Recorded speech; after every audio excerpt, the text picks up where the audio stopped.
Graham Ellis siempre había vivido su vida con precisión, cada movimiento calculado como el de un gran maestro de ajedrez anticipando el final de la partida. Ya fuera en su carrera o en sus asuntos personales, se apoyaba en el orden y la previsibilidad para mantener el control. Su habilidad para estar siempre un paso adelante lo había convertido en una figura respetada en su industria y había traído una sensación de estabilidad a su vida doméstica, al menos en apariencia. A pesar de tener un trabajo de alta presión, Graham había logrado construir una rutina, cuidadosamente sincronizada con la de su esposa Sienna, un ritmo de calendarios compartidos y hábitos predecibles. Pero bajo esa rutina aparentemente fluida, se escondían grietas silenciosas. Detrás de las sonrisas ensayadas y los chequeos corteses, había una tensión no dicha por la ambición, el dolor sordo de la distancia emocional y compromisos que, poco a poco, habían erosionado su conexión. Su relación funcionaba más por logística que por amor, un meticuloso intercambio de horarios que se había convertido en su versión de la intimidad. Pero incluso el sistema mejor afinado puede tambalearse ante lo inesperado. Al principio, Graham casi lo pasó por alto, una pequeña desviación en un patrón que conocía como la palma de su mano. Otro viaje de negocios lo había apartado, nada fuera de lo común. Como siempre, dejó para Sienna un horario detallado, horas, vuelos, información del hotel, todo documentado. Sienna, por su parte, solía mantenerlo al tanto de sus movimientos. Era un sistema que les había evitado alejarse demasiado. Pero el jueves, el viaje dio un giro inesperado. La negociación terminó antes de lo previsto, concluyendo a las 11 de la mañana, un día y medio antes de lo planeado. Sus clientes fueron llamados de urgencia debido a una crisis en su sucursal de la costa este, dejando a Graham, siempre profesional y listo para adaptarse, sin compromisos pendientes. En lugar de perder el tiempo, decidió tomar un vuelo anticipado de regreso. Reservó un asiento y, para primeras horas de la tarde, ya estaba en el aire rumbo a Seattle, antes de lo previsto. Mientras volaba, intentó contactar a Sienna para avisarle, por cortesía. Su teléfono fijo no fue contestado, así que llamó a su oficina. Respondió la recepcionista, pero hubo algo en la conversación que hizo que Graham se detuviera. La asistente de Sienna, Tessa, también se había ausentado, y Sienna no estaba disponible, algo extraño, considerando que ella le había dicho específicamente que estaría en la oficina todo el día. ¿Ambas ausentes sin explicación? No le cuadraba, aunque al principio lo atribuyó a una simple casualidad. Para cuando su avión aterrizó, una incomodidad sorda se había convertido en una preocupación creciente. Llegó a su casa alrededor de las 6:30 y se encontró con un silencio inquietante. Todo estaba oscuro. Sienna, normalmente puntual, debería haber llegado a las 6. Dejando de lado el cansancio, desempacó, comió algo rápido y esperó. A las 8, el silencio ya se sentía perturbador. Había llamado varias veces al móvil de Sienna, pero cada llamada iba directamente al buzón de voz, o el teléfono estaba apagado, o algo no iba bien. Comenzó a pasearse por la casa, repasando cada posibilidad, una reunión que se alargó, un problema con el coche, alguna emergencia. Pero ninguna hipótesis lograba tranquilizarlo. El silencio en casa era demasiado agudo, demasiado fuerte. Finalmente, a las 9:20, Sienna llamó. Su voz sonaba con una calidez forzada, como si se esforzara demasiado en parecer preocupada. Dijo que había llamado al hotel y que, al saber que él ya había hecho el check-out, se había preocupado. Graham, sereno pero curioso, le explicó que la reunión había terminado antes y que había regresado antes de lo planeado. Sienna, siempre rápida para adaptarse, pasó de inmediato a compartir una buena noticia, un logro profesional que, según dijo, había conseguido ese mismo día, una gran cuenta que podía acercarla al tan ansiado puesto de socia. Pero incluso con su tono entusiasta, algo no cuadraba. Su entusiasmo sonaba ensayado, y Graham notó una ligera tensión en su voz. Ella insistió en que celebrarían como se debía cuando él regresara el domingo, ignorando por completo que él ya estaba en casa. Terminaron la llamada con lo que debería haber sido una nota tranquilizadora, pero al dejar el teléfono, la sensación de inquietud no desapareció. Algo en su historia no encajaba, como un detalle fuera de lugar. Graham se quedó sentado en el salón, en penumbra, con la voz de Sienna resonando en su cabeza. Sus excusas tenían grietas, y una sospecha comenzó a formarse, una que nunca antes había considerado. Por primera vez en su matrimonio, dudó de su honestidad. sintió un nudo en el estómago, y un sabor amargo se le instaló en el pecho. Se acostó mucho más tarde de lo habitual, incapaz de calmar la tormenta en su mente. La cama, que Siena solía bromear diciendo que era absurdamente grande, ahora se sentía inmensa y vacía. Por la mañana, su incertidumbre se había endurecido en algo más punzante. A las 9, casi lo tenía claro, Siena no planeaba volver a casa ese día. Llamó a su oficina. La respuesta alegre de la recepcionista, diciendo que Siena regresaría el lunes, apretó el nudo en su pecho. Eso fue todo. Graham necesitaba respuestas. Rebuscó en el antiguo tarjetero de Siena hasta encontrar una dirección. Sin decir una palabra, dejó atrás el Mercedes y tomó el SUV que apenas usaban, una elección discreta, poco llamativa. Su primera parada fue la oficina de Siena, su coche no estaba allí. Después condujo hacia una dirección relacionada con Noah Brenner, un nombre que ella había mencionado de vez en cuando. Nada sospechoso, en su momento. El destino lo llevó a una zona acomodada de Medina, un vecindario tranquilo rodeado de árboles, donde los secretos tenían mucho espacio para esconderse. Mientras pasaba lentamente, el corazón se le detuvo. Estacionado ordenadamente junto al garaje estaba el inconfundible BMW gris de Siena. Siguió conduciendo unos metros más y se detuvo, con las manos apretadas sobre el volante. La vista se le nubló por la oleada de emociones, y por un largo momento, no pudo respirar. No sabía qué hacer, no quería irse, pero no podía quedarse. Terminó conduciendo hasta Bellevue y se sentó en una cafetería, picando sin ganas un gofre belga que le supo a cartón. Su mente no dejaba de dar vueltas. Durante horas, condujo sin rumbo, pasando una y otra vez por la casa de los Brenner más veces de las que podía contar. Cada vez, el coche de Siena seguía allí, una confirmación constante, inamovible y condenatoria. Para cuando finalmente regresó a casa, el día se había vuelto una maraña borrosa de dolor y preguntas sin respuesta. Demasiado alterado para cocinar, picoteó algunos snacks al azar, simplemente actuando por inercia. A las 9:45, Siena volvió a llamar. Su tono era alegre, casi de forma artificial. Hizo un comentario superficial sobre lo vacía que se sentía la cama sin él, intentando sonar nostálgica. Pero Graham, cansado de la actuación, la interrumpió con brusquedad: «Tú no sabes lo que es sentirse solo». La frase quedó suspendida entre ellos como humo, tomándola por sorpresa.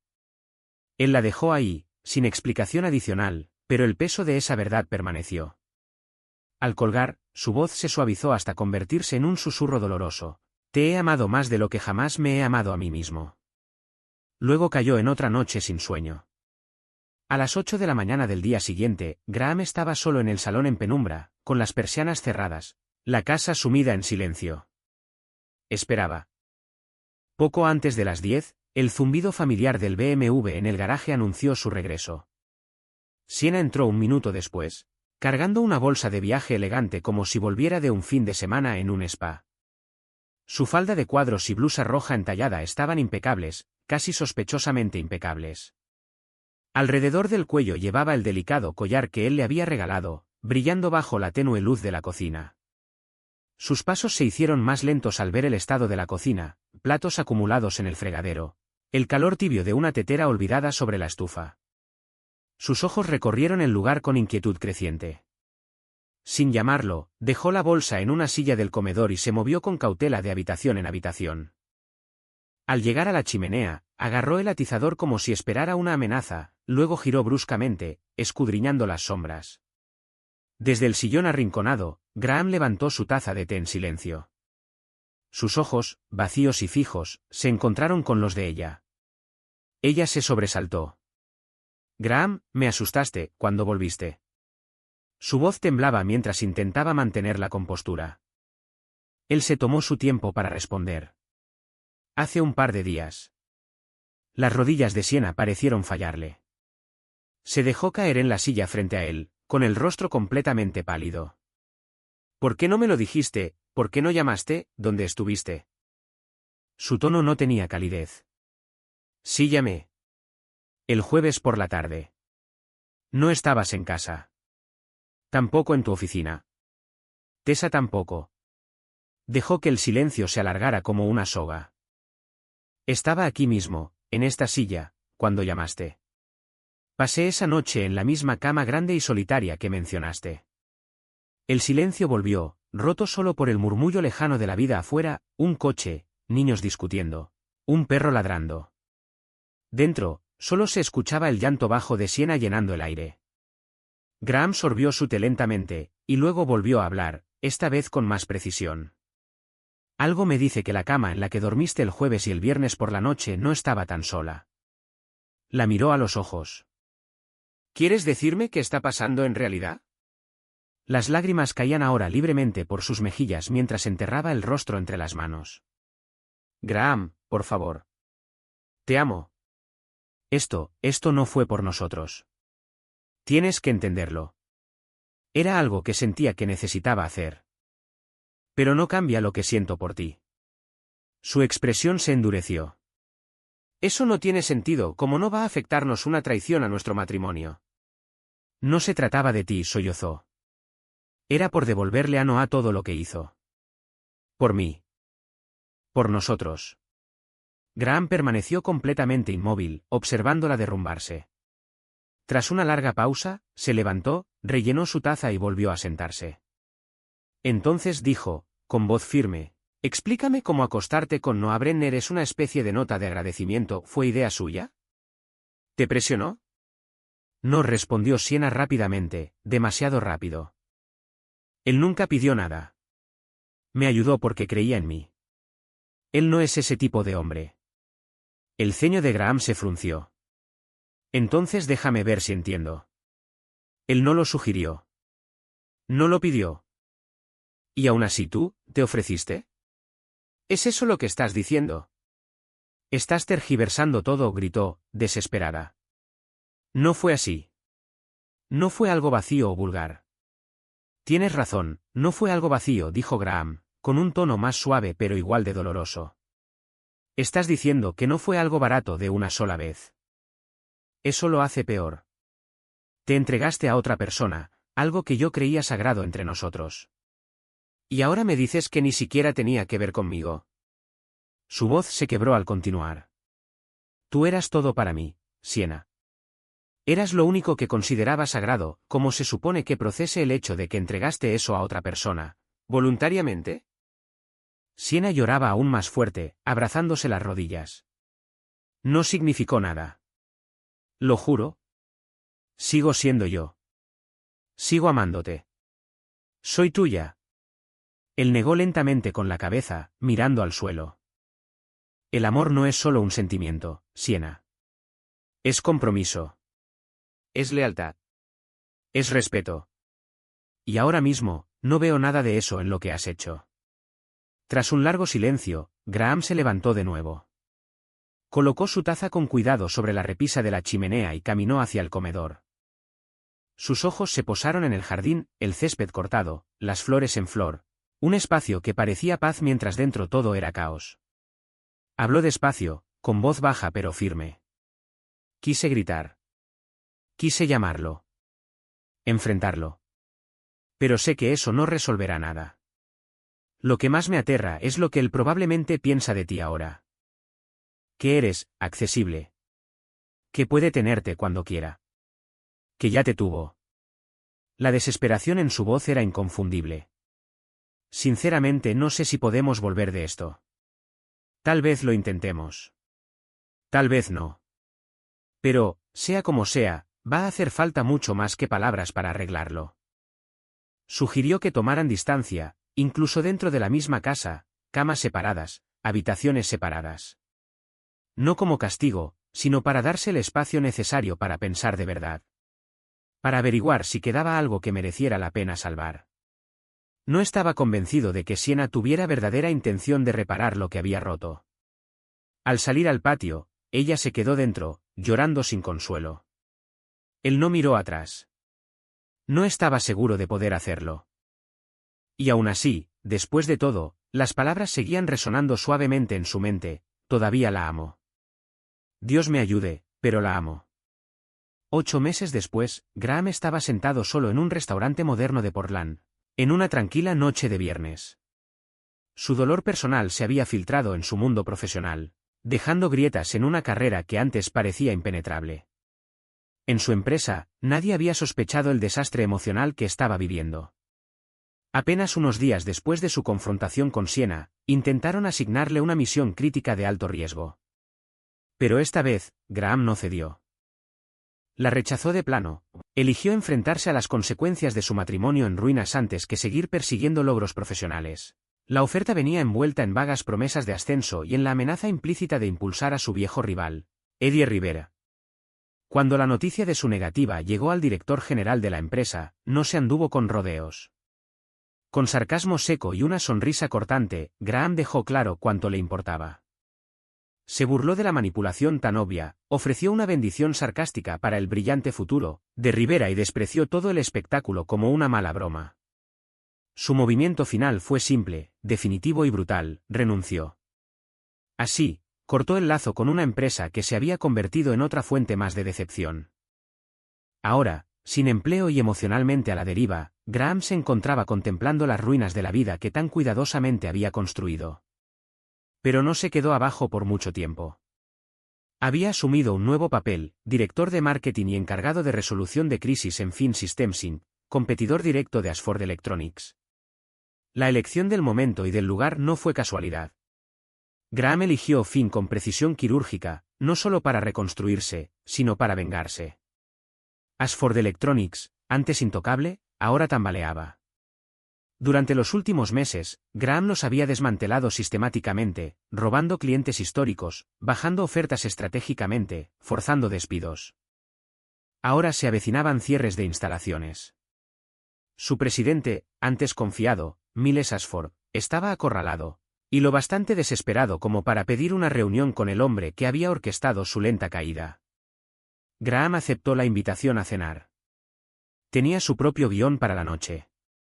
Intercambiaron charlas triviales durante la cena, ambos esquivando el verdadero motivo por el que estaban allí. Pero una vez despejada la mesa, Ashford fue al grano. Reconoció el daño que Graham había causado, lo expuso con franqueza. Ashford no solo quería mejorar su negocio, necesitaba salvarlo. Y para eso, estaba dispuesto a traer a Graham de vuelta, ofreciéndole el cargo de vicepresidente de Marketing y Desarrollo Comercial, su mano derecha. Ponle precio, dijo Ashford, exhausto pero sincero. Graham escuchó, sereno y compuesto. Tomó un sorbo de vino y luego deslizó un sobre por la mesa. Contenía sus condiciones, salario, autoridad, garantías, pero señaló que había un requisito más. No estaba escrito. Necesito que escuches una historia, dijo. De principio a fin. Sin interrupciones. Ashford, intrigado y con poco que perder, asintió. La historia comenzaba meses atrás, con Graham de pie solo en su patio trasero, mirando sin ver a través de los árboles hacia la superficie brillante del lago Washington. Su mente, saturada, intentaba procesar la magnitud de la traición de Siena. Sus explicaciones, entre sollozos y medias verdades, no le ofrecían consuelo. Si acaso, lo dejaban más perdido. Sin claridad emocional, Graham hizo lo único que sabía hacer, intentó manejarlo como una crisis empresarial. Propuso un plan: seguirían viviendo bajo el mismo techo, mantendrían la comunicación abierta, dormirían por separado, al menos por ahora. Era un intento de recuperar el control en una situación que se le escapaba. Pero mientras estaba solo allí afuera, el plan ya se sentía endeble. Esto no era una crisis de marketing, era el naufragio de un matrimonio. La confianza, que alguna vez fue el cimiento de su relación, construida con años de sacrificios compartidos y fe mutua, ahora estaba destruida. La traición de Siena no solo había agrietado su vínculo, lo había pulverizado. Lo que lo hacía peor era la insistencia de ella en que lo que había hecho no significaba nada. Decía que aún lo amaba. Que era algo que necesitaba hacer. Pero para Graham, esas palabras eran sal en una herida abierta. La mujer que una vez admiró por su inteligencia y agudeza, ahora le parecía peligrosamente desconectada del daño que había causado. Cada mentira que le dijo, cada vez que retorció la verdad, le hacía preguntarse qué más estaría ocultando. Le había dicho que quizás podrían superarlo, si ambos estaban dispuestos a luchar por ello. Pero incluso mientras pronunciaba esas palabras, no estaba seguro de creerlas. El amor que antes sentía con tanta intensidad estaba siendo desgastado por cada nueva duda. De pie en el patio esa noche, Graham finalmente lo admitió para sí mismo: hay cosas que, una vez rotas, quizá nunca vuelvan a ser como antes. No era abogado, pero había una máxima legal que siempre recordaba: falso en una cosa, falso en todo. En otras palabras, si una persona miente sobre un hecho importante, todo lo demás que diga queda en duda. Siena había mentido con tanta soltura, con tanta facilidad, que Graham empezó a ver cada palabra suya como sospechosa. La traición fue profunda, pero su indiferencia fue lo que realmente lo destrozó. Lo que más lo perturbaba era su falta de remordimiento. No se había disculpado sinceramente ni una sola vez. No reconocía lo que había hecho como algo malo, solo como algo inconveniente. Su tristeza se sentía más como el pánico de alguien que ha sido descubierto, no como el pesar de quien ha causado dolor. Y luego estaba la Siena que él creía conocer, ambiciosa, decidida, aguda, sin disculpas. Siempre había sabido cómo levantarse tras cada caída. Pero ahora, esas cualidades ya no parecían fortalezas, sino amenazas. Su determinación implacable, antes admirable, ahora la hacía parecer calculadora. Incluso peligrosa. Siena había entrado por completo en modo abogada, una versión fría y calculadora de sí misma, que se alimentaba del control y la manipulación verbal. No estaba lamentando el daño que había causado. Estaba preparando una estrategia, diseccionando cada conversación desde el jueves, no para entender sus errores, sino para buscar ventaja. Sus instintos no la llevaban hacia la reconciliación, la estaban guiando a la defensa. Esa mentalidad, tan útil en los tribunales, era veneno en su matrimonio. Graham no era un jurado al que convencer ni un cliente al que tranquilizar. Era su esposo. El hombre al que había traicionado. Y a menos que ella fuera capaz de dejar atrás la actuación y mostrar verdadero remordimiento, crudo, incómodo, honesto, él no podía imaginar un camino hacia adelante. Al menos no uno que valiera la pena recorrer. Desde su rincón silencioso en el patio, Graham la observaba a través del cristal. Las lágrimas se habían secado, reemplazadas por una concentración afilada, acerada. Se movía por la casa con propósito, abriendo las cortinas de golpe, dejando que la luz inundara habitaciones que se sentían demasiado alegres para el ánimo reinante. Se detuvo cerca de una ventana, con la espalda recta, el rostro inexpresivo. Pero Graham conocía esa mirada. Estaba preparando su siguiente jugada, calculando ángulos, ensayando réplicas, trazando rutas de escape. Su corazón se hundió más de lo que creía posible. Eso no era alguien que deseaba reconectar. Era alguien preparando un contraataque. Lo que él necesitaba, una confesión sincera, una disculpa vulnerable, no estaba por ningún lado. Y cuanto más tiempo pasaba ella planeando, más se desvanecía el poco amor que aún quedaba. Entonces, un movimiento repentino. Siena levantó el teléfono inalámbrico.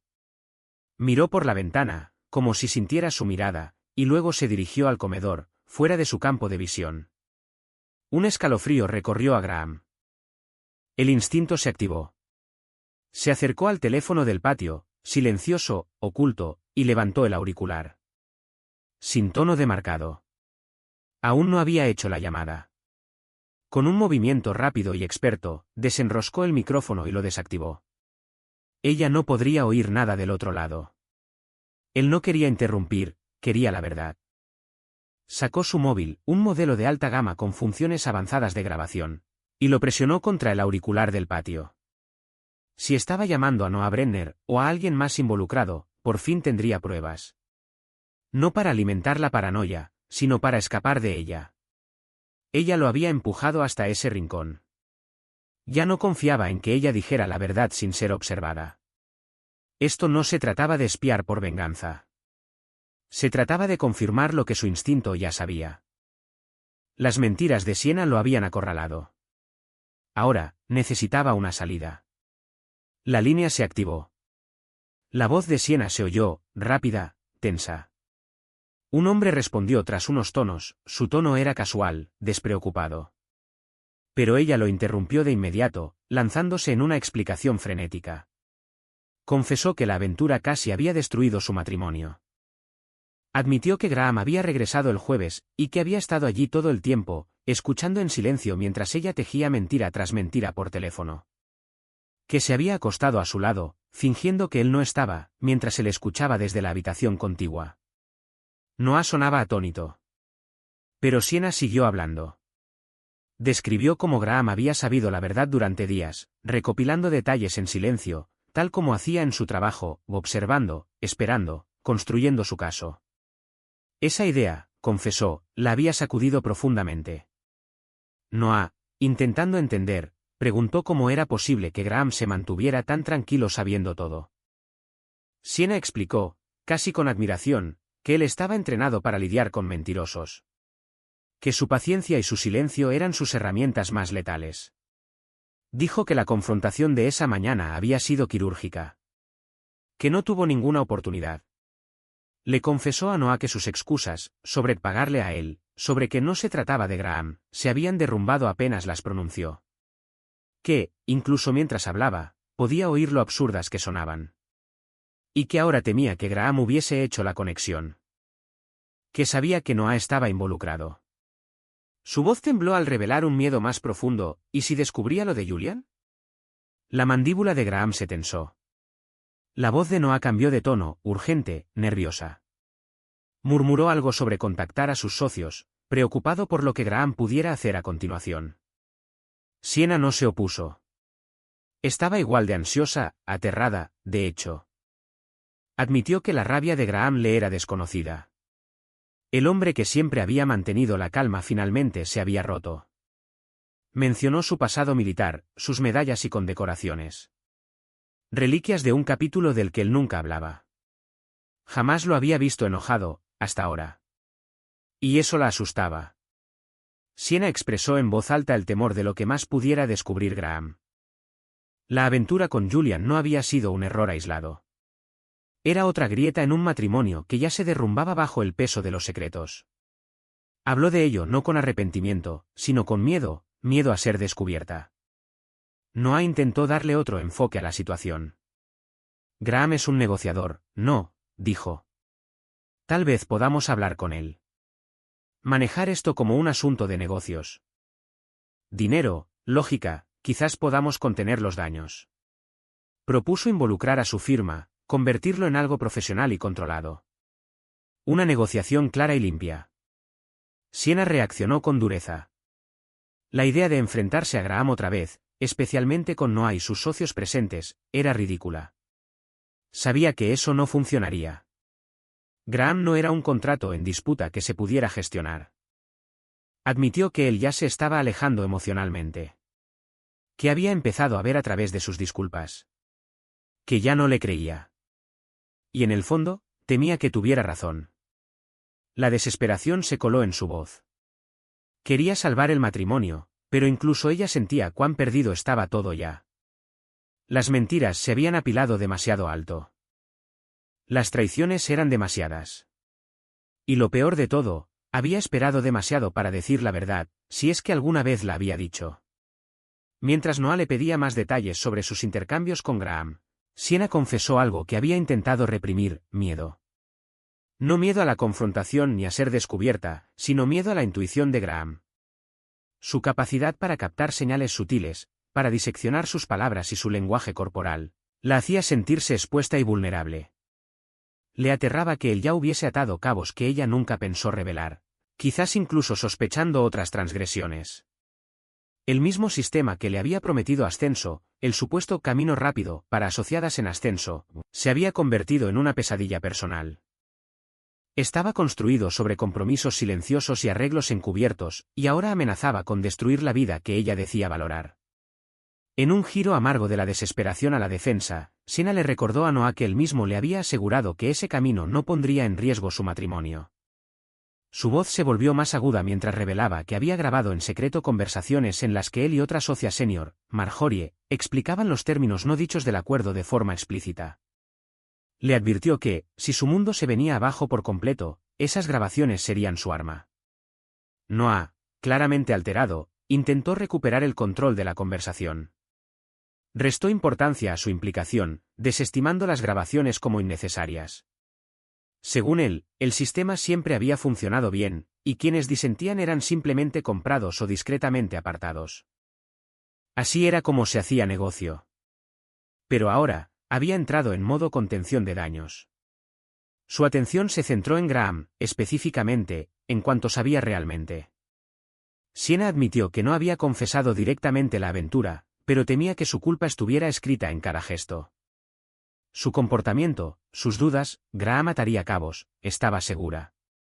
Entonces Noah propuso una historia de encubrimiento. Trazó una narrativa pulida, largas jornadas laborales, el peso emocional de un caso complicado, momentos de vulnerabilidad mutua y una desafortunada cadena de decisiones impulsadas por el alcohol. Nada explícitamente íntimo. Nada concreto. Solo la ambigüedad suficiente para mantener una negación creíble. Insistió en la urgencia, tenían que actuar rápido, coordinarse con los demás socios y presentar una versión unificada de los hechos. Siena, atrapada entre la culpa y el miedo, asintió. Pero sus ojos revelaban dudas. Las mentiras ya comenzaban a colapsar bajo su propio peso, y cada intento de encubrir la traición hacía que el desastre pareciera más inevitable. Aún así, la llamada terminó con ella visiblemente alterada y Noah ofreciendo consuelos vacíos. Su última instrucción fue clara: apegarse al guión. No hubo infidelidad, ni intención de engañar, solo errores inocentes y exceso de trabajo. Siena, insegura y acorralada, aceptó, aunque a regañadientes. Noah le prometió que si actuaban en sintonía y contaban con el respaldo de los demás socios, podrían contener el escándalo. Tratarían el asunto como una crisis empresarial, no como una falta moral. La imagen del bufete era lo primero. El matrimonio de Siena, daba a entender, era un daño colateral. En el otro extremo de la línea, Graham escuchaba. Escuchó cada palabra. Y con cada mentira, con cada frase calculada, un poco más de su amor por Siena se disolvía. La verdad, cruda e innegable, se le asentó en el pecho como piedra. Ella lo había traicionado una vez, y ahora planeaba volver a traicionarlo distorsionando la realidad de lo que había hecho. El vacío donde antes vivía su afecto se llenaba rápidamente de dolor y furia. Necesitaba espacio para pensar, así que Graham salió a caminar por el vecindario. Con cada paso, se enfrentaba al sistema retorcido en el que Siena se había metido. Un quid pro quo repugnante disfrazado de oportunidad. Otros en el bufete se habían negado a participar, pero Siena, ella se lanzó de cabeza. Su ambición, alguna vez admirable, la había vaciado por dentro. Y en el proceso, había destruido todo lo que habían construido juntos. Cuando regresó a casa, ella le pidió tiempo. Solo un día, dijo, para ordenar sus ideas y explicarse. Su voz temblaba, su postura era pequeña. Graham, luchando por contener la tormenta que se agitaba dentro de él, asintió levemente. Luego hizo su maleta y le dijo, sin emoción, que se quedaría en otro lugar. La expresión en su rostro cuando él salió, una mezcla de miedo, arrepentimiento y derrota, quedó grabada en su memoria. Esa noche, solo en la habitación de su hotel, Graham volvió a reproducir la grabación. Era breve, pero condenatoria. Contenía lo suficiente: confesiones de conducta inapropiada, pruebas de las prácticas corruptas del bufete y evidencia de que Siena había participado voluntariamente. Entonces comprendió que, según la ley de divorcio del estado de Washington, solo necesitaba probar que el matrimonio estaba irremediablemente roto. Y esta grabación, era más que suficiente. Incluso podría abrir la puerta a una acción legal contra la firma. Mientras tanto, en casa de Noah, los socios del bufete se habían reunido. Siena también estaba allí. El plan original de Noah, minimizar la aventura y disfrazarla como estrés emocional, fue rápidamente descartado. Marjorie Ashford, siempre calculadora, propuso algo más audaz. Inventarían un proyecto gubernamental secreto. La historia vincularía la desaparición de Siena durante 2 días con una misión confidencial relacionada con su trabajo en la cuenta Brigham. No había estado engañando, alegarían. Estaba trabajando, recluida con Noah y un pequeño equipo en un hotel remoto bajo estrictas órdenes de confidencialidad. ¿Sus llamadas vagas y comportamiento extraño? Necesarias por motivos de seguridad nacional. Trazaron todo el plan, alineando esta nueva mentira con el rastro que Siena ya había dejado. Crearon una línea de tiempo pulida y cuidadosamente ajustada a sus declaraciones anteriores. La narrativa la posicionaría no como una esposa traidora, sino como una profesional comprometida bajo órdenes estrictas. Era manipulador, estratégico y completamente falso. Siena aceptó, a regañadientes. Sus dudas hervían justo bajo la superficie, pero Marjorie las ignoró. Esto no se trataba de la verdad. Se trataba de percepción. El bufete no podía permitirse un escándalo, y el matrimonio de Siena, en palabras no dichas, era solo otro riesgo de relaciones públicas a contener. Pero para Graham, la verdad ya era clara. No importaba cuántas mentiras acumularan, nada podía deshacer la realidad con la que ahora vivía.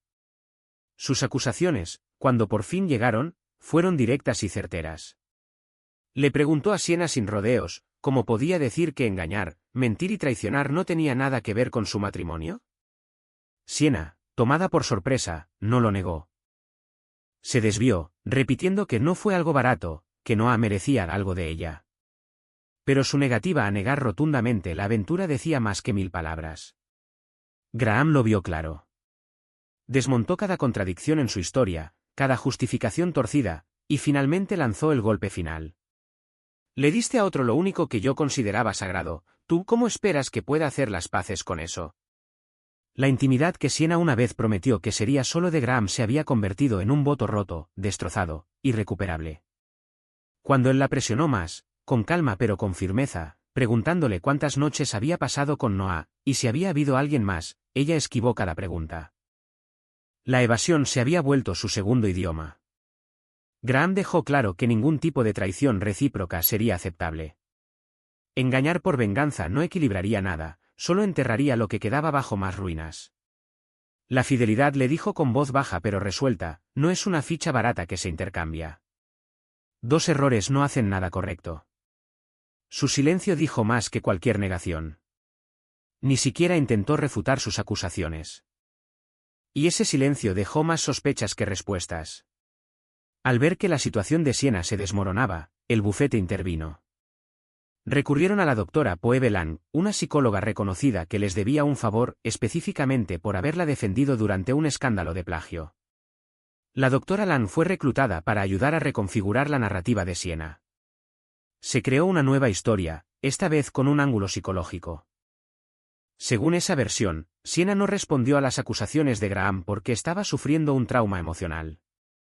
La doctora Lang explicó que Siena había entrado en un estado de parálisis psicológica, bloqueada por semanas de estrés acumulado y agotamiento mental.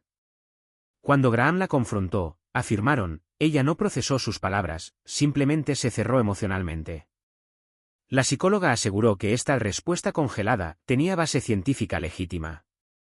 Incluso se ofreció a testificar, si era necesario, argumentando que la falta de negación no era por culpa, sino por colapso mental. Ensayaron la historia una y otra vez. Siena fue preparada para cada posible pregunta que Graham pudiera hacerle. La narrativa conectaba su ausencia con un proyecto confidencial. No había habido mala conducta, decían, solo secreto profesional. Con el respaldo de una psicóloga y el apoyo de sus socios, Siena tenía una posibilidad, reducida, pero construida, de sobrevivir. A regañadientes, encontró consuelo en la mentira. Comparado con la vergüenza de la verdad, parecía el camino más fácil. Los socios la tranquilizaron, tenía todo su respaldo. Mientras se mantuviera fiel al relato, sería nombrada socia, de inmediato y sin condiciones. El domingo por la noche, cuando Graham regresó a casa, Siena le pidió que se sentara con ella en la cocina. Dijo que por fin estaba lista para contarle todo. Él se sentó frente a ella, con las manos entrelazadas, el rostro marcado por el dolor. Con delicadeza pero firmeza, tomó sus manos entre las suyas. Siena, dijo con voz serena, antes de que digas nada, escucha, si me das la verdad, toda, sin mentiras, sin evasivas, lucharé por nosotros. Iremos a terapia. Lo trabajaré contigo. Pero si me mientes, aunque sea una vez, esto se acaba. Supón que ya lo sé. Solo confírmalo. Cualquier cosa menos eso, y se terminó. Ella lo miró a los ojos. Sabía lo que significaba. Él no estaba mintiendo. Toda su historia cuidadosamente ensayada estaba lista para salir, aprobada por socios, validada por psicólogos. Pero también estaba Graham, mirándola con los ojos claros y sin concesiones.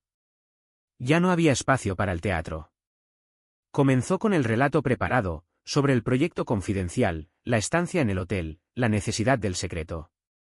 Lo presentó como una responsabilidad profesional, un favor hacia Noah por su apoyo pasado.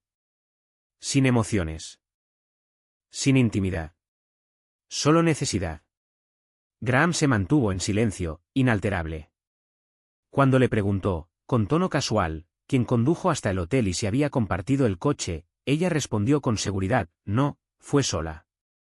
Encajaba en el guión. Sonaba creíble. Entonces él destruyó su historia con calma. Le reveló que había pasado varias veces por la casa de Noah ese viernes. Cada vez, el coche de Siena estaba allí, frente al garaje. Sacó su teléfono y le mostró las fotos, con marcas de hora, irrefutables. Ella no había estado en un hotel. Había pasado horas sola en la casa de Noah.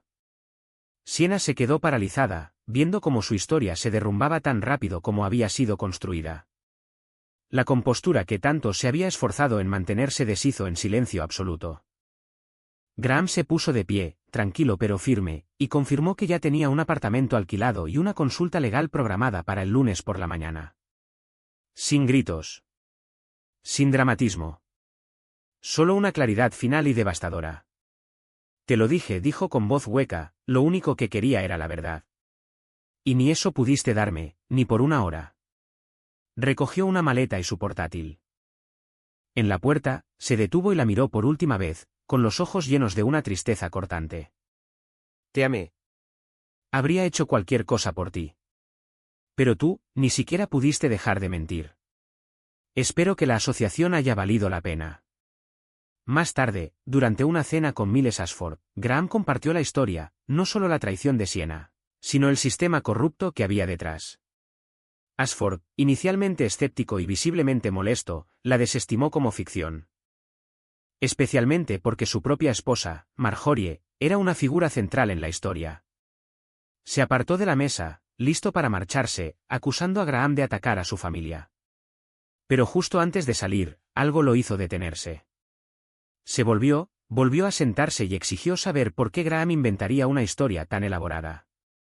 Graham lo miró a los ojos. Dime, dijo con calma, ¿qué parte de la historia te parece falsa, el proyecto secreto? ¿El sistema de ascensos manipulados? ¿La cultura coercitiva? ¿La caída de Siena? ¿O el papel de Marjorie en todo ello? Ashford se tensó al oír el nombre de Marjorie. Graham insistió.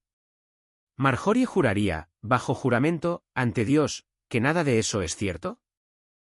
Eso fue lo que lo tocó. La arrogancia de Ashford se desvaneció, su expresión se tornó más cercana al miedo que a la ira. Entonces Graham lanzó el golpe final. No vine aquí por un trabajo. Vine porque hay algo que llevo tiempo tratando de obtener de Marjorie, algo que se ha negado a reconocer. Y sabía que tú eras el único que tal vez podrías obligarla a hacerlo. Se levantó y se fue, dejando a Ashford solo con sus pensamientos y sus sospechas. Es una pena, añadió Graham con una sonrisa sombría. Podríamos haber hecho que tu empresa fuera competitiva. Pero por ahora, ni siquiera se acercan. Gracias por la cena. Y con eso, se marchó, dejando atrás a un hombre conmocionado hasta la médula y a un mundo construido sobre mentiras, comenzando a fracturarse bajo su propio peso. Pasada la medianoche, el teléfono de Graham sonó, otra noche sin dormir. El descanso se había vuelto un extraño desde el colapso de su matrimonio. La terapia tampoco había ayudado mucho. Hay heridas demasiado profundas para que las palabras las curen. La voz al otro lado de la línea fue inesperada. ¿Graham? Soy Marjorie Ashford, dijo la mujer, con la voz tensa y temblorosa. Estoy afuera de tu edificio. No había forma de confundir la desesperación en su tono. Hace una hora, añadió con amargura, creo que te habría atropellado si te hubieras cruzado delante de mi coche. Pero ahora creo que eres la única persona que podría entender. Le preguntó si podía subir. Graham la dejó entrar sin decir una palabra. La recordaba bien de eventos pasados del sector, elegante, altiva, imponente. Siempre impecable, junto a su mucho más bajo esposo, Miles, irradiando gracia. Alguna vez habían parecido inseparables. Pero la mujer que cruzó el umbral de su apartamento era un espectro de aquella imagen. El cabello revuelto, el maquillaje corrido entre lágrimas secas, los ojos hundidos por la culpa y el miedo. Se parecía inquietantemente a Siena, cuando todo había comenzado a desmoronarse. Le ofreció café, y se sentaron frente a frente, envueltos en un silencio espeso. Marjorie, no, Lena, como pidió que la llamara, comenzó con dificultad, contando su noche. Tras una pelea amarga con Miles, simplemente se subió al coche y condujo. Sabía que Miles iba a verte, dijo. Tu nombre ha estado girando en nuestra casa desde hace meses. Te evité, amenacé con demandarte, bloqueé todos tus intentos de hablar conmigo. Suspiró. Pero cuando Miles volvió esta noche, era otro hombre. Furioso. Me preguntó si alguna vez había intercambiado mi dignidad por la sociedad en Marx, Lydia Grant. Su voz se quebró. Lo negué, pero no me creyó. ¿Cómo podría hacerlo? Le he mentido todos los días durante 17 años. Lo confesó todo. Aventuras con Julian Marx, Noah Brenner y otros socios senior. Incluso algunos encuentros con asociados jóvenes, arreglos transaccionales para impulsar sus carreras. Dejé que Miles creyera que era fiel. Le permití construir su confianza sobre mentiras. Y ahora ve la verdad cada vez que me mira. Graham no dijo nada, dejándola desahogarse a su ritmo. La voz de Lena bajó a un susurro. Me pidió que jurara mi inocencia en el altar de nuestra iglesia. No pude. Le he confesado cosas a mi sacerdote, pero esto no ante Dios. Me negué.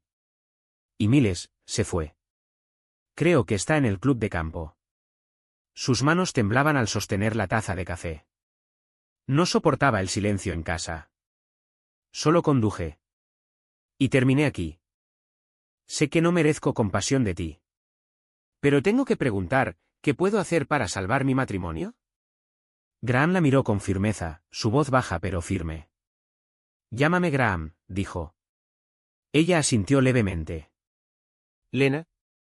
Entonces, Lena, comenzó, ya sabes la respuesta. Solo que no te gusta. Tienes que hacer lo que Siena se negó a hacer, decirle a Miles la verdad. Toda. Sin eufemismos. Sin racionalizaciones torcidas. Él no puede empezar a sanar si no sabe que está intentando perdonar. Ella dudó. Lo sé. Tendré que arrastrarme hasta él, y eso me aterra. ¿Y si nunca vuelve a mirarme igual? El tono de Graham se endureció. Tú destruiste la versión de ti que él amaba. Tú y tus socios envenenaron a Siena, la formaron dentro de ese sistema tóxico y le aseguraron que no haría daño a nadie. Ayudaste a crear la cultura que destrozó mi matrimonio. Lena se estremeció, pero no lo interrumpió. Perdí a la única mujer que he amado de verdad por lo que tú le enseñaste, continuó él. Eso no se puede arreglar. Ninguna sesión de terapia ni disculpa me devolverá la vida que tenía. Pero lo que sí puedo tener es justicia. Y parte de eso es hacer que tu firma rinda cuentas. Los labios de Lena se abrieron, pero no emitió defensa alguna. Tú le dijiste a Siena que acostarse con los socios era parte del precio. Que era estratégico. Que no dañaría nada. Que el amor lo equilibraría, dijo, con la mirada afilada. ¿Eso también fue una mentira? ¿O por fin estás lista para admitir lo que hiciste? Ella bajó la cabeza. Por una vez, Lena, tan acostumbrada a controlar cada narrativa, guardó silencio. Y entonces, su voz emergió, sin adornos, sin máscaras. No lo voy a negar. Hice ese trato. Me vendí por influencia, por posición. Me convencí de que estaba justificado, que si amaba más fuerte a Miles después, se equilibraría. Que ser la esposa perfecta borraría la mancha. Se secó los ojos con el dorso de la mano. Pero con el tiempo, él empezó a notar cosas. Llevé nuevas ideas a la cama, ideas que aprendí en otros lugares. Al principio no dijo nada. pero vi la sospecha en sus ojos. Exhaló, temblorosa. Cuando fue el turno de Siena, la guié. Le enseñé cómo ocultártelo. Le dije que solo era un escalón, que el matrimonio sobreviviría si te amaba lo suficiente. Pero mentí. Sabía mejor que nadie que no era verdad. Porque yo no pude borrar la culpa. Solo la enterré. Y cuando Noah me dijo que tú habías descubierto la verdad, supe que se había acabado. Para las dos. Lo miró, con el rostro cubierto de lágrimas, temblando. Yo ayudé a crear esa historia falsa.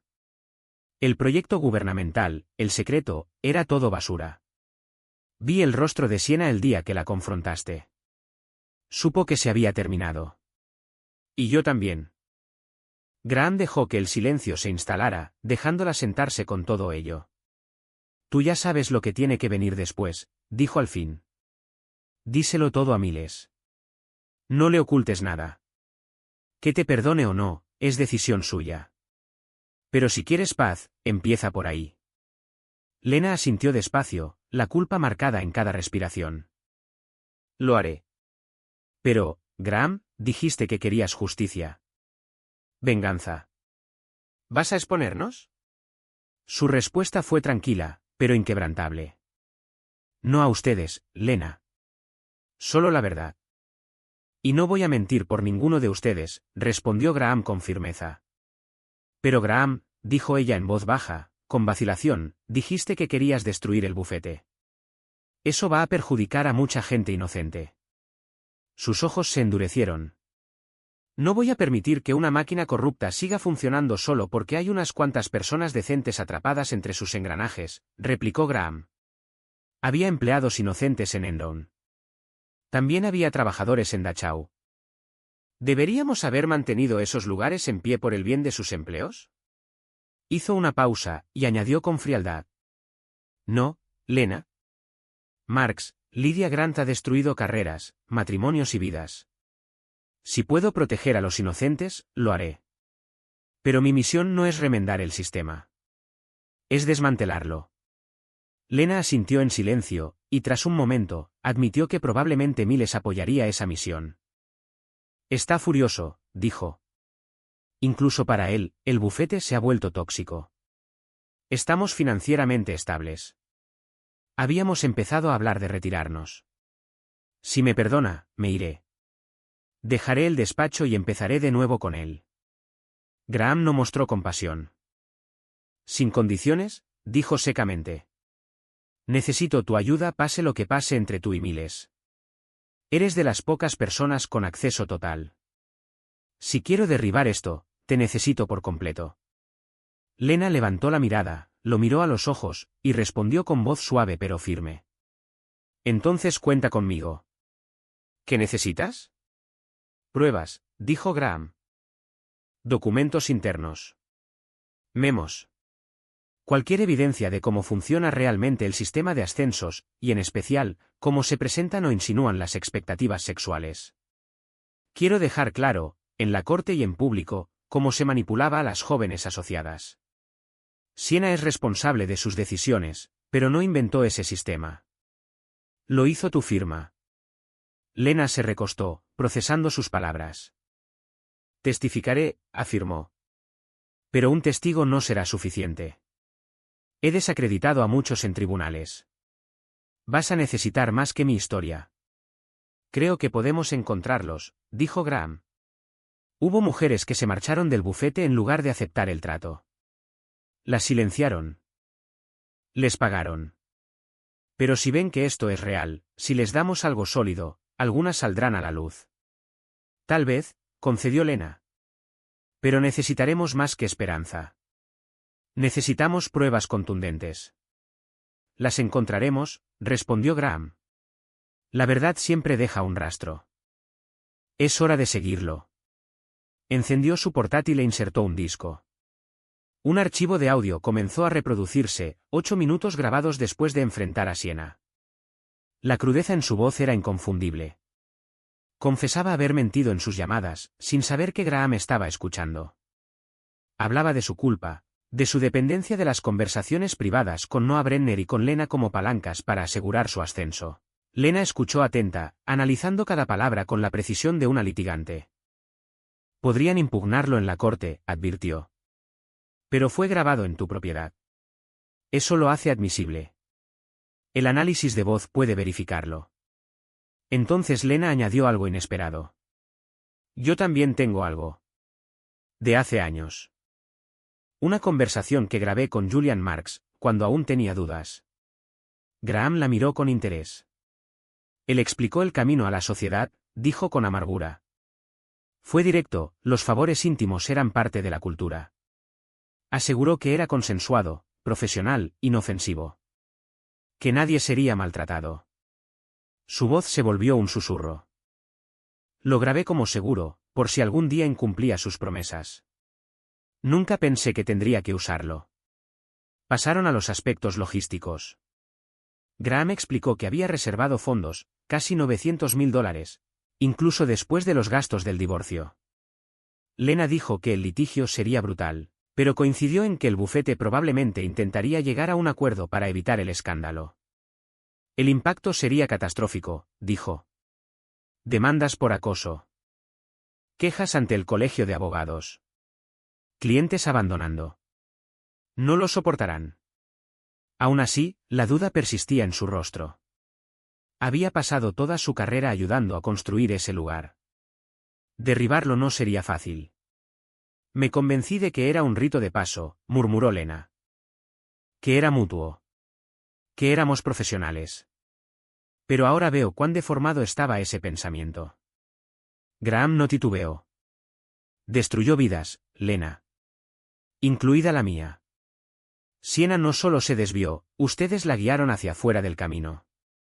Y tú eras quien sostenía la brújula. El peso de esas palabras la aplastó. Lena permaneció en silencio, hasta que finalmente asintió. Te ayudaré a derribarlo todo. Graham se recostó, soltando el aire lentamente. Luego cambió de tema.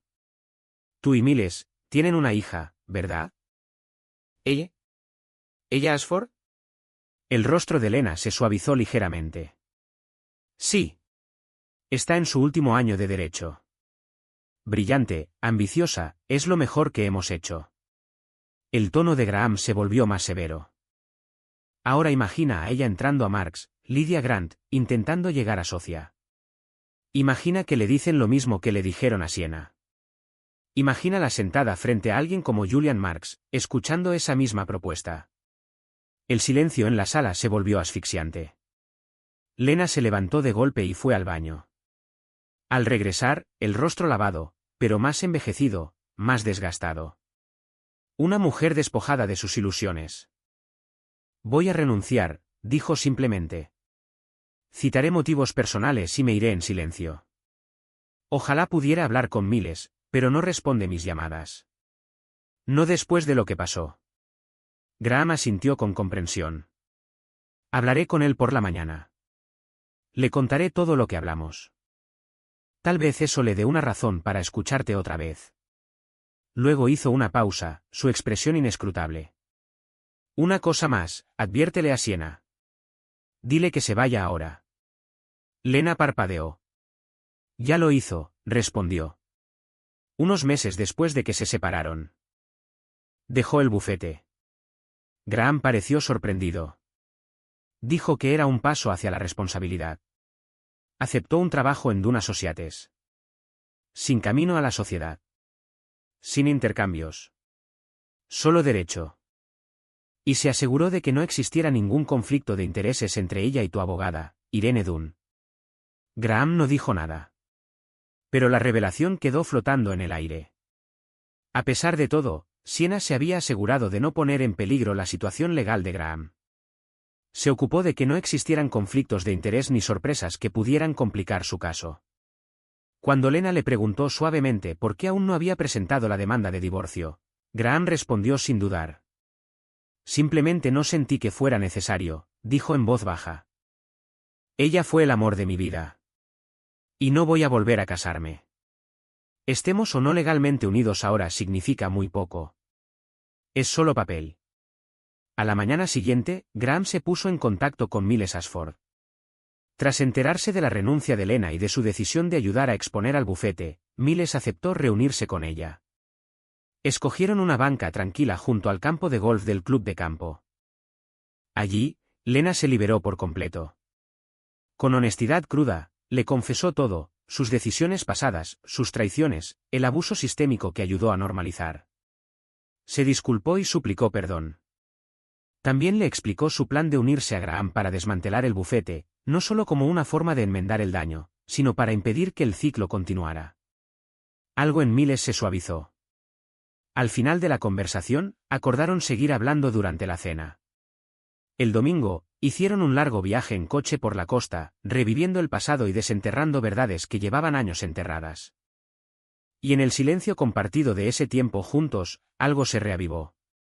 Miles regresó a casa esa noche, y juntos comenzaron el largo y doloroso trabajo de reconstruir lo que casi habían perdido. Pero su camino era muy distinto al de Graham y Sienna. Miles y Lena compartían casi 3 décadas de matrimonio. Su vínculo se había forjado a través de innumerables hitos, luchas compartidas y una hija a la que ambos adoraban. Ella, que estaba a punto de graduarse de Derecho, era el recordatorio vivo de lo que habían construido juntos. Y a diferencia de Graham, Miles también tenía errores que asumir, había confesado una breve aventura años atrás. Esa culpa pasada ahora moderaba su juicio y abría la puerta, aunque con cautela, al perdón. Graham no tenía ese equilibrio. Su dolor había llegado sin provocación y sin respuesta. Pero para Lena, el ajuste de cuentas apenas comenzaba. Entró en la oficina de Julian Marks ese lunes por la mañana con un sobremanila en la mano.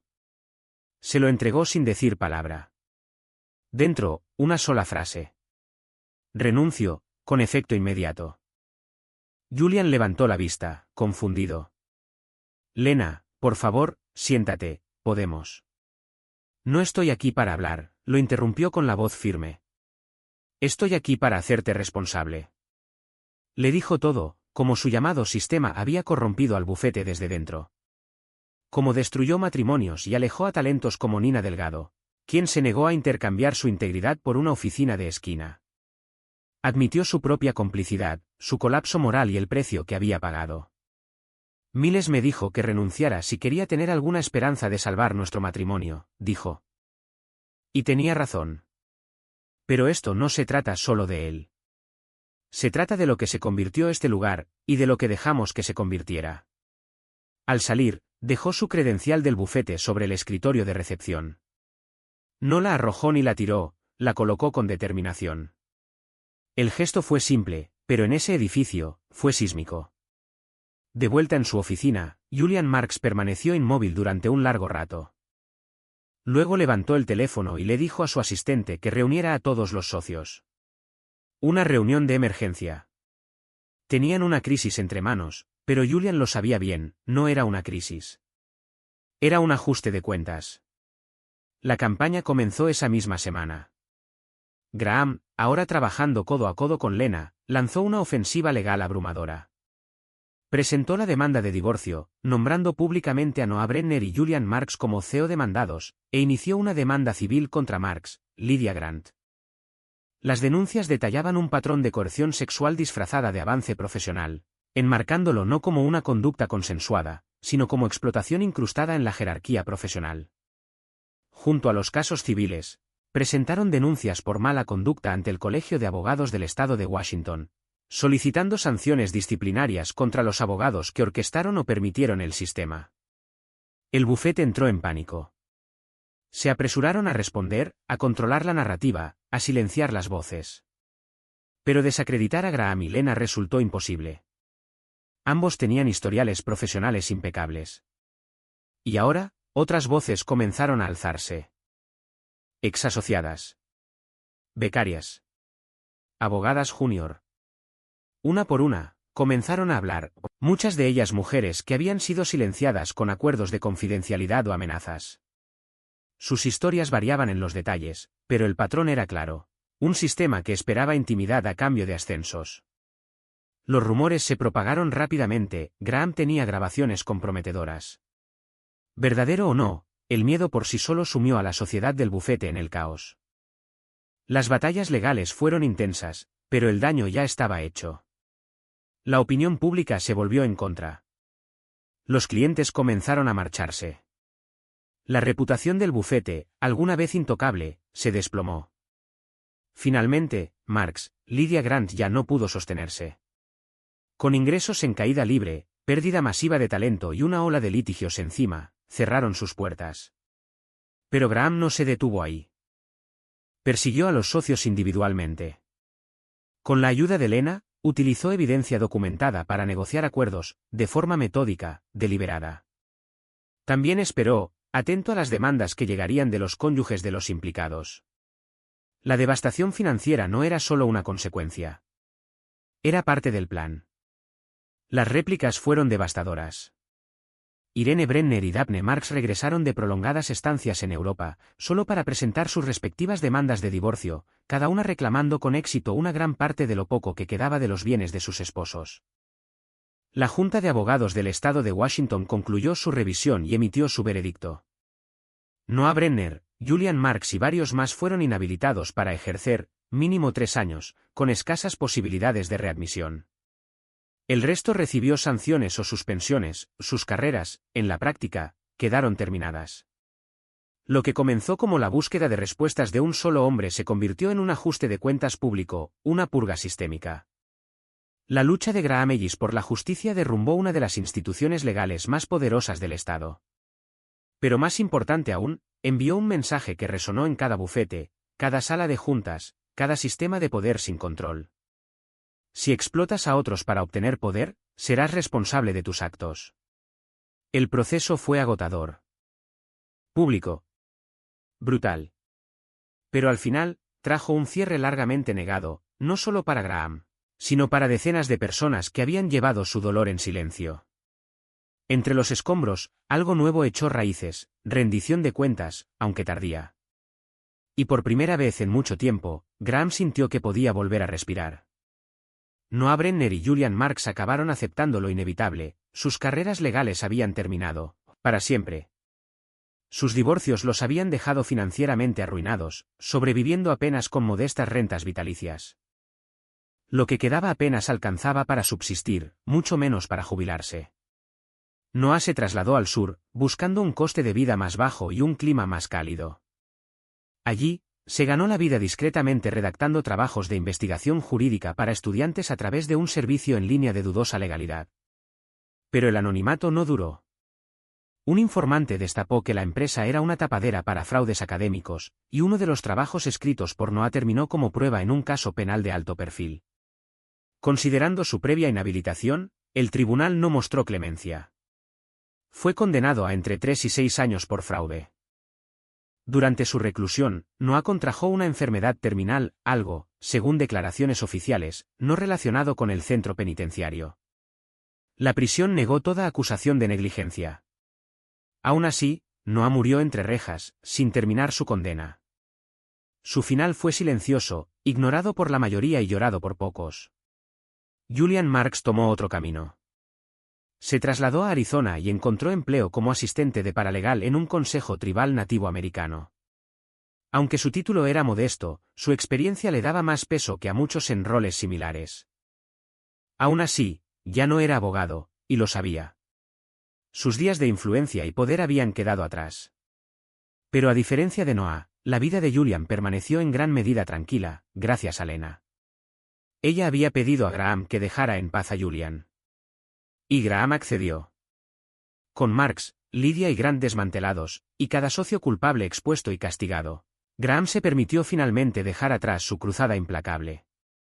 Centró su atención en algo más constructivo. A petición de Miles Ashford, y tras la reconciliación total entre Miles y Lena, Graham se unió a Ashford Electronics como consultor de alto nivel. Con el tiempo, se convirtió en el principal estratega y solucionador de problemas de la empresa. Bajo la dirección de Graham, el negocio se transformó. Mejoró la eficiencia. El talento floreció. La firma ganó relevancia, emergiendo como un verdadero competidor en su sector. 3 años después, Miles se retiró. Él y Lena aprovecharon para adoptar un ritmo de vida más pausado, comprando un encantador bed and breakfast en la península de Kitsap. Miles vendió su participación a Graham, otorgándole el control total de la compañía. Graham aceptó el rol de supervisor ejecutivo, delegando poco a poco las responsabilidades diarias a un equipo joven de liderazgo. Había encontrado, por fin, la paz. En cuanto a Siena, nunca regresó a la vida de Graham. Permaneció en Dunn Associates, manteniendo una carrera respetable y evitando cualquier firma con un sistema de ascenso tóxico. Con el tiempo, se casó con un viejo amigo de la familia Dunn y se mudó al Medio Oeste. Pero el matrimonio no duró. 3 años después, Siena descubrió que su marido le era infiel. La ironía no pasó desapercibida para ella. Tras el divorcio, se trasladó a California para estar cerca de sus hermanos y abrió un pequeño despacho de derecho de familia. Nunca volvió a casarse. En los momentos de silencio, aún pensaba en Graham. Aún lo amaba. Pero entendía el peso de sus decisiones, y sabía que él no volvería. Su soledad, aunque dolorosa, se convirtió en una especie de penitencia que aceptaba. Graham, por su parte, mantuvo citas ocasionales a lo largo de los años. Pero la intimidad seguía siendo esquiva. Nadie despertaba en él el mismo sentimiento profundo que una vez tuvo por Siena. Eso cambió el día en que se detuvo a ayudar a una automovilista varada, una mujer llamada Holly, cuyo coche se había recalentado en una carretera secundaria. Holly era cálida, directa y fuerte. Madre divorciada de 2 hijos, era ferozmente protectora y sorprendentemente sincera. Con el tiempo, la conexión entre ambos se profundizó. Graham llegó a querer a los hijos de Holly como si fueran suyos. Tras un año juntos, se mudaron como familia. Aunque el Estado no reconocía el matrimonio común ni las uniones civiles para parejas heterosexuales, acabaron formalizando su vínculo, aunque solo fuera para proteger legalmente la vida que compartían. Antes de la boda, Graham se sentó con Holly y le contó todo. Sobre Siena. La traición. La venganza. El desmantelamiento de un imperio. Ella lo escuchó, con los ojos muy abiertos pero sin temblar. Y cuando él terminó, simplemente dijo, no me asusta tu pasado. Mientras no estés intentando revivirlo. Su matrimonio fue más tranquilo de lo que Graham había conocido antes. No tenía la intensidad abrasadora que una vez sintió con Siena, pero no la necesitaba. Lo que sí tenía, respeto mutuo, confianza y un propósito compartido, era suficiente. Juntos, construyeron una vida definida no por las cicatrices, sino por lo que eligieron cultivar en su lugar. Y finalmente, tras años de caos, enfrentamientos y dolor, Graham Ellis encontró algo en lo que casi había dejado de creer. Paz.